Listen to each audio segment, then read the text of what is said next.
Well, thank you so much, Miriam, for joining us. It's wonderful to have you with us. For anyone who doesn't know you, could you just introduce yourself and tell us a little bit about what you do? Yes, I'm Miriam Cates. I am a Conservative Member of Parliament. My constituency is Penistone and Stocksbridge, which are two towns just north of Sheffield, west of Barnsley, so in South Yorkshire. I am married to Dave and I have 3 children. Used to be a science teacher. I mean, I could go on, but that's the kind of contracted biography. Wonderful. And why don't you tell us a little bit more about what your constituency is like? Yes, so it's a mixture really. I've got a steel town, that's Stocksbridge, Penistone, which is a more traditional market town, some suburbs of Sheffield and Barnsley, and lots of rural villages. Quite a lot of the Peak District is actually in the constituency. So it's beautifully diverse in terms of the geography of it, really. But it's it's a mixture of kind of post-industrial and then quite a lot of public sector workers and things like that. But it's my home and it's a very nice place to live. Wonderful. And you've been an MP since 2019. What led you to go into politics in the first place? Well, it's quite a long story, which I'll try and truncate, but I've always been interested in politics since I was about 11, actually. I was given a radio when I was 11, somebody's cast off, and it only tuned to long wave, which back in those days, this is the 1990s, meant that it was basically Radio 4 or cricket.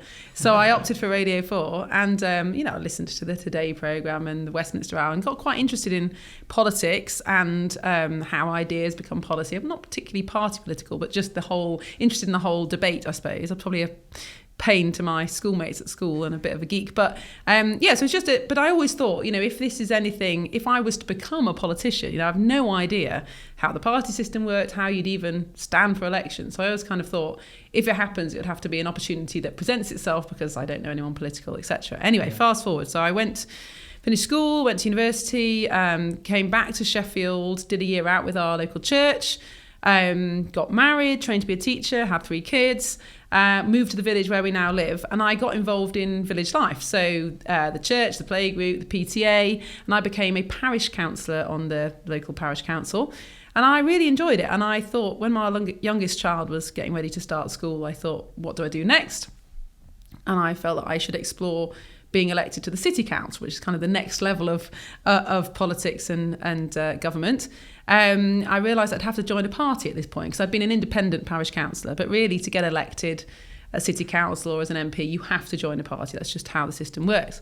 So I started exploring the parties. I assumed I'd have to join the Labour Party because having grown up in Sheffield, which certainly when I grew up was completely Labour, but I realised pretty quickly that what I believed didn't really match up with Labour Party policy, and probably even if I joined, they'd never select me because my views are probably not what they would consider acceptable.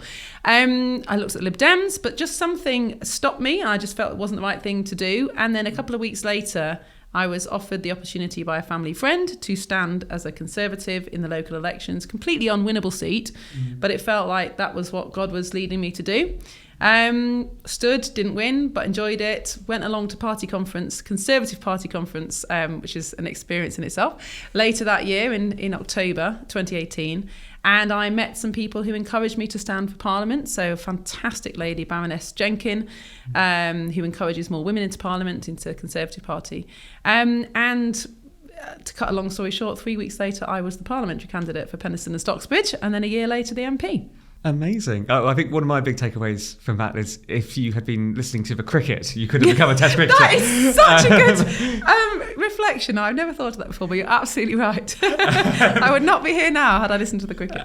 Wonderful. Well, can you tell us what it is like as a Christian in an election campaign? Because it must be quite a sort of tense period, but what is it like running for election as a Christian? Yes, I think obviously things have changed so much in my life personally over the last 4.5 years. It's, I was essentially a stay-at-home mum until I stood for election. And then, of course, what a different life it is in Westminster. But I think in that campaign, there was such a high level of uncertainty. I mean, I think this is the thing that all people standing for election experience. You don't know if you're going to win. Yeah. If you do win, you've got no idea how long you'll be elected for or what you'll do afterwards. It's very volatile, the political life, and there's advantages to that, but it's also quite uncertain.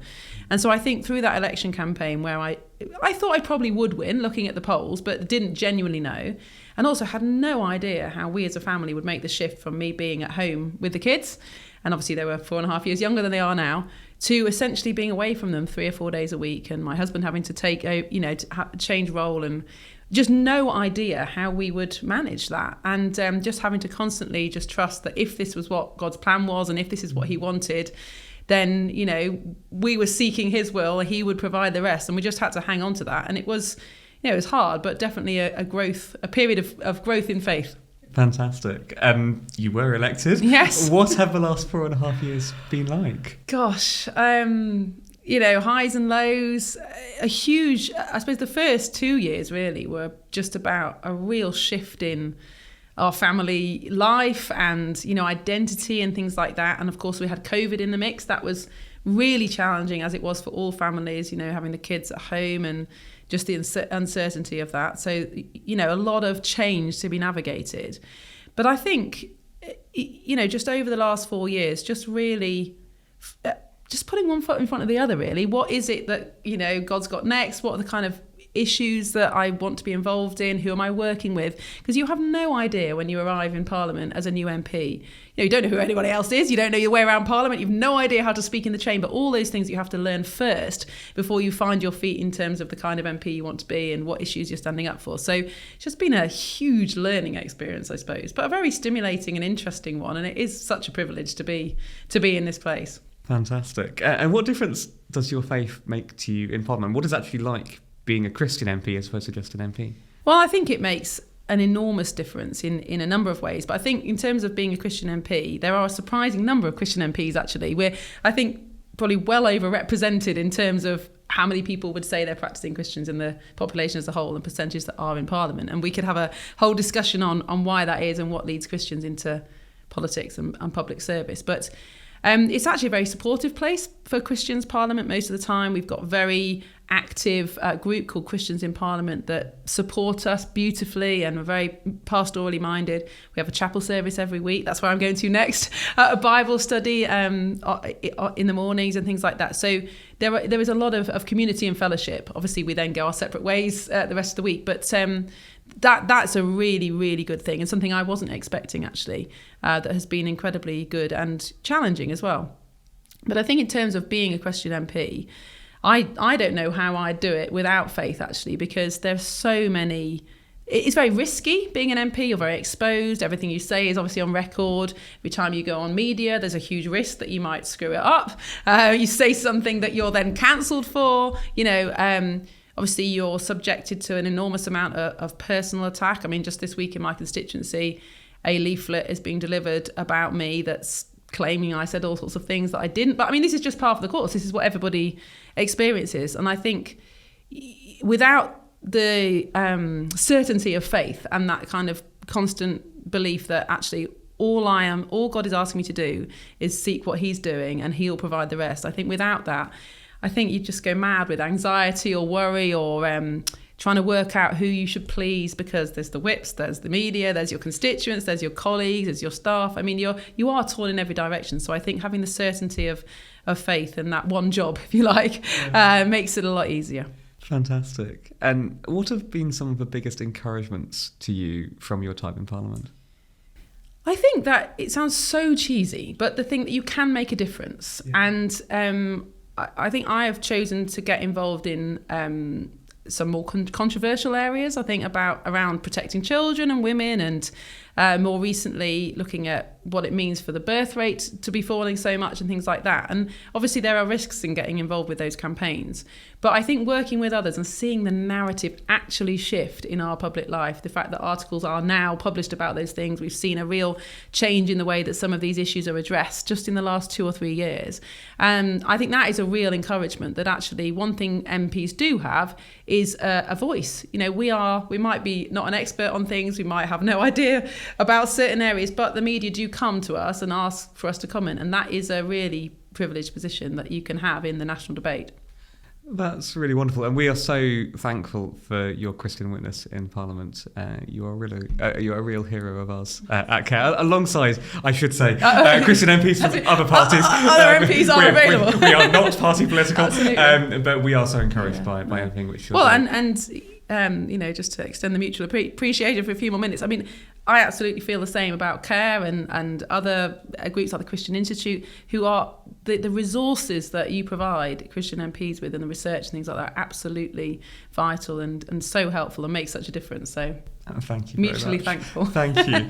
What is it like actually having Christian colleagues who do work in other parties? Because you have a shared faith, but then you might have very different political views. What are those relationships like? Yeah, I think I would say that they're very friendly and cordial, and I think most Christian MPs are warm to each other, and you trust each other because we've got this kind of shared values and shared faith. I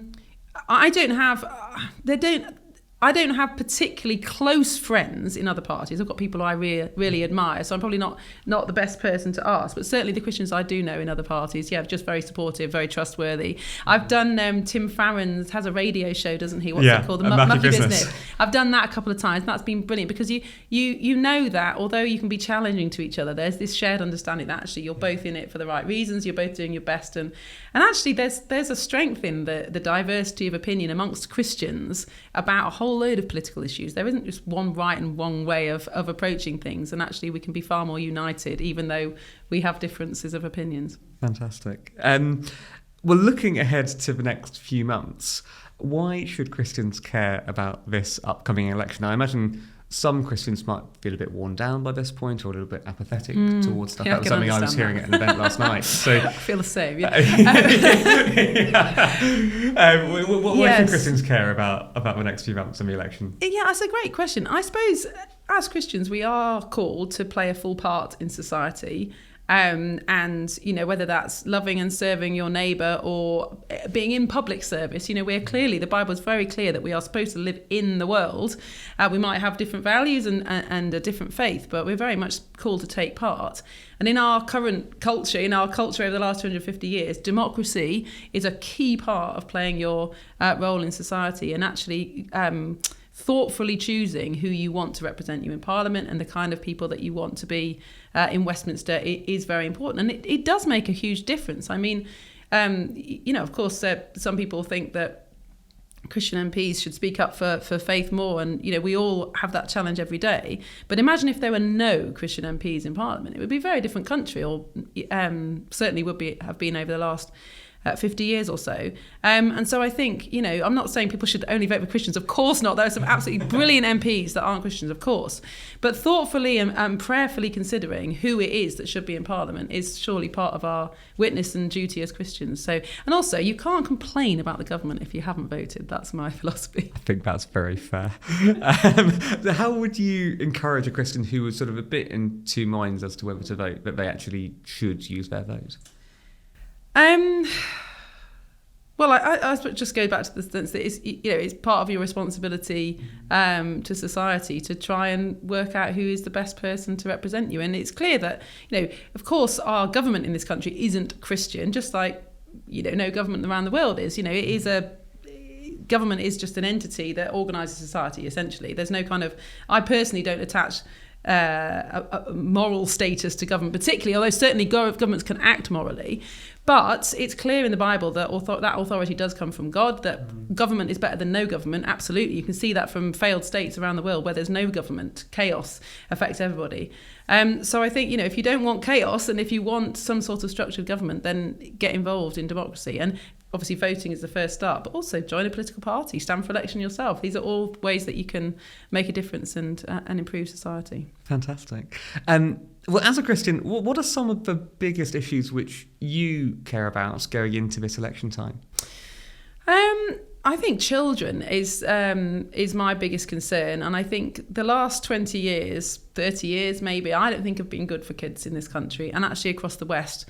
And if you look at some of the data on things like mental health outcomes and happiness, children are sadder and sicker now than they were before smartphones particularly. That seems to have made a big difference. And one of the issues that I most get involved in Parliament is protecting children. And I think the reason for that is children don't vote. And so the temptation for all governments all political parties, is to produce policies that appeal to your voters. Of course, that's how you get power. It's just part of the whole system. But of course, children, if you take that philosophy, children get left behind because they don't get a vote. And so I think it's really incumbent on people in power and authority to put children first and particularly think about the interests of children. So there's not a lot ever in manifestos about kids, but I would say that the most important issues for our future going into this election are the kind of policies that are going to affect children in the long term, whether that's education, whether that's childcare, whatever that is. I think I would encourage Christians to be looking at what the parties say about kids. Fantastic. Well, you obviously stand for the Conservatives. Why, as a Christian, did you end up in the Conservative Party as opposed to one of the other parties? Well, I think the practical answer is because I was given that opportunity and I thought it was the right one to take. And then I looked into what the Conservative Party stood for, and it aligned pretty well with what I thought. I mean, I suppose I'd start by saying I don't think there is a right and wrong party, and there are really good people in all the parties. There are Christians in all the parties, and I don't think it's a right or wrong thing. It is part of a whole diversity of thought, which is a good thing. But I suppose for me right now, why in 2024 am I a member of the Conservative Party? And I think it's because it's the party that still has the most freedom of speech and freedom of conscience for some of the issues that Christians care about, whether that's life issues like abortion or assisted dying, or women and children, those kind of things. I think, of course, there's many viewpoints within the Conservative Party, but we still have free speech on that. It's still absolutely fine to stand up and speak about these issues and have plenty of colleagues in support. And I just don't see that in the Labour Party and the Liberal Democrats.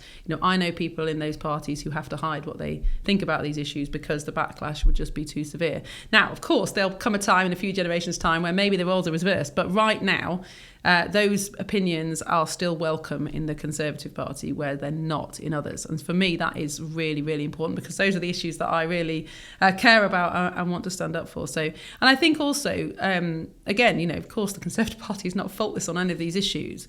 But in terms of understanding the scale of some of the economic challenges and things like that, I think the Conservative Party is in a better position. Although, of course, like all political parties, it's made mistakes. Yeah, indeed. Well, thank you for that. That's very helpful. I guess one follow-up question for me, is there anything you find challenging about being a Christian within the Conservative Party? Or I'm assuming we would agree that Jesus would not have been a card-carrying Conservative as opposed to yes, from any of the other parties. Jesus was not party political, yes. I don't think so in terms of policy, because as I said, although of course we have a 3-line whip and we have party policy, it isn't, sometimes people from outside look in and think you have to do what you're told. You don't at all. Of course, it's, there's a limit to how many times you can rebel and still be in the party, of course, and compromise and working with other people is very important. But it is not the case that you can't express an opinion or stand up, particularly if it's a conscience issue, you can. Mm-hmm. And so I don't, sometimes I might differ from what the majority of colleagues feel, but I don't feel there's any kind of stigma in that, really. Sure. So that's a real positive.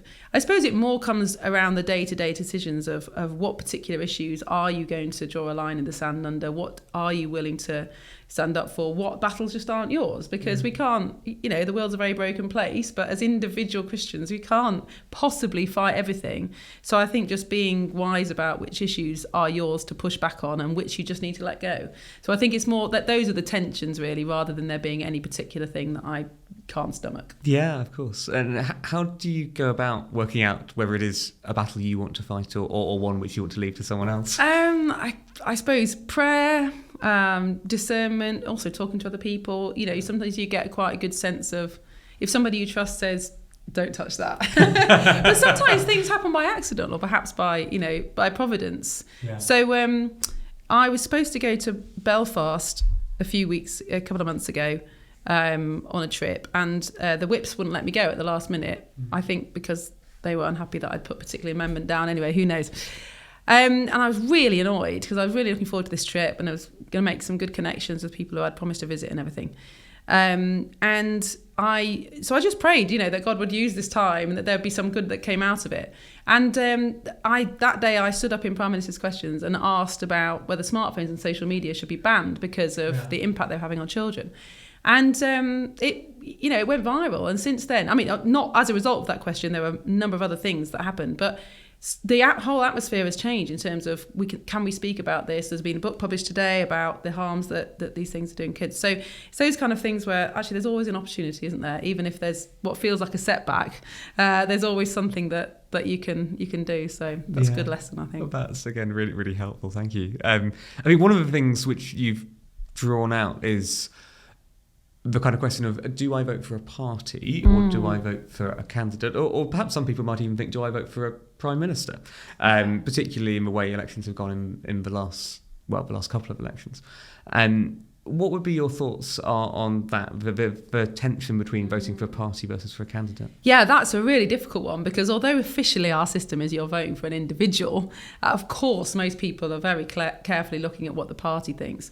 I suppose, I just don't think there's any right or wrong answer, but if you get a chance to ask your candidate what they think about issues that you think really matter to you, then I would say vote for the candidate over the party, because I probably shouldn't say that, but if you think about some of the threats actually that we're going to face in the next Parliament. So I'm very opposed to assisted dying. That is clearly going to be on the table, whoever wins the next election. Do you want an MP who is willing to stand up and make the arguments against that? The same with liberalising abortion or surrogacy, all of which are definitely on the table. Would you prefer to have an MP who is willing to stand up on those issues, or actually are the kind of greater policies of a particular party more important to you? And that, those are, again, I don't think there's a right or wrong answer. Those are the kind of things that as an individual Christian you can only prayerfully discern. But one thing I would say is it's too late probably for this election, but if you join a political party locally, you get a say in who becomes your candidate. And of course, that if that candidate then becomes an MP, that's a hugely influential position to be in. And at my selection meeting, when I was selected, I think there were only 9 people there. So, I mean, we have a very small Conservative Party up north, but if you join a party, you can be one of the quite few people who actually choose who gets into Parliament. That is the kind of place where it'd be great to have more Christians.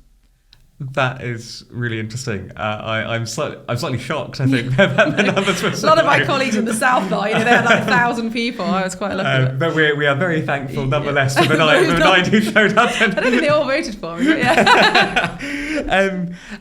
You mentioned the opportunity to ask questions of candidates. What would be some of the most interesting questions you yourself have been asked? Or have there been any which you've been like, oh gosh, I really didn't want that one to come up? I think the hardest ones are when you know that the person won't like the answer. Yeah. So I sometimes, people often say, why are older people will say, it's ridiculous how high taxes are. We're taxed far too much. Now, on the face of it, I agree with them. Taxes are higher than they've ever been. It's a real struggle, particularly for young families who've obviously got dependents. Of course, in an ideal world, we would all want taxes to be lower, and I think people expect Conservatives to say that. But if you look at the reality of the fact that people are living so much longer, they're retired for such a huge chunk of life, whereas when the welfare state started in 1945, life expectancy was like 65. Very few people actually drew their pension because you didn't make it that long. And so if you want those kind of benefits, if you want pensions for 30 years, if you want free healthcare, then the honest truth is that everybody is going to have to pay more. And especially now the birth rate is falling so rapidly, people are going to have to pay more and more and more. But I suppose it's giving answers like that they're not going to win you any votes, but they are the truth. So it's how you it's trying to have integrity. So to be understanding and to listen, but also if there is a hard truth to be told, to find a way of telling that without just agreeing with everything everybody says because it will win you votes. And that is so important, isn't it? It's to not try and cover up what is actually going on. The word integrity, I think, is so fundamental, and I guess something which so many people are looking for in politicians. I would really echo what you've just said there. Okay, give me your best pitch. Why should I vote Conservative at the next election? Because despite everything that's happening in our culture, there is still freedom of speech for Christians in the Conservative Party. And if we want people to be salt and light, they need to be allowed to be salt and light. And there is still a place for that in the Conservative Party. Fantastic. Thank you. What will your prayer be as we head into the election? Well, what can we pray apart from your will be done? I mean, there's so much demonisation of politicians and political parties, and I personally find it very difficult when other Christians say this particular policy is ungodly. I mean, who knows what, when Jesus came to talk to us about our hearts and how our hearts need to be more like him, not, particular government policies, or at least that's my interpretation. So I suppose all we can pray is, God, your will be done. And whoever wins the election, that we can pray that we'll look back and think that was the right thing. And it might not have been comfortable at the time.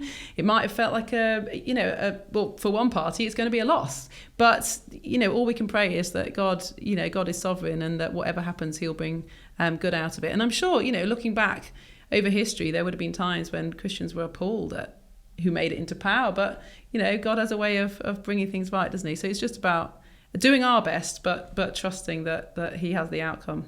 Yeah. And what can we be praying for you? I think all those things we said, that I just having the wisdom to make the right decisions about what to campaign on. For family, again, it's quite an uncertain time. We've got, not knowing when the election is going to be and whether or not I'll win or not. But yeah, I just suppose for peace and strength, all those kind of things that, of course, many people have difficult jobs and, more demanding than MPs. But you are very exposed. And I think that is the kind of constant tension that we live in. So just protection and things like that, really. Thank you very much. Well, Miriam, we are so thankful for you and for all that you do. And thank you so much for joining us today. It's been a real delight to chat to you. Thanks for having me. And yeah, we will be praying for you. Thank you. We will be praying as well, as you said, that God's will be done at this election time in whatever way that looks like for all the different candidates and parties. Yeah. But thank you so much for all your time today.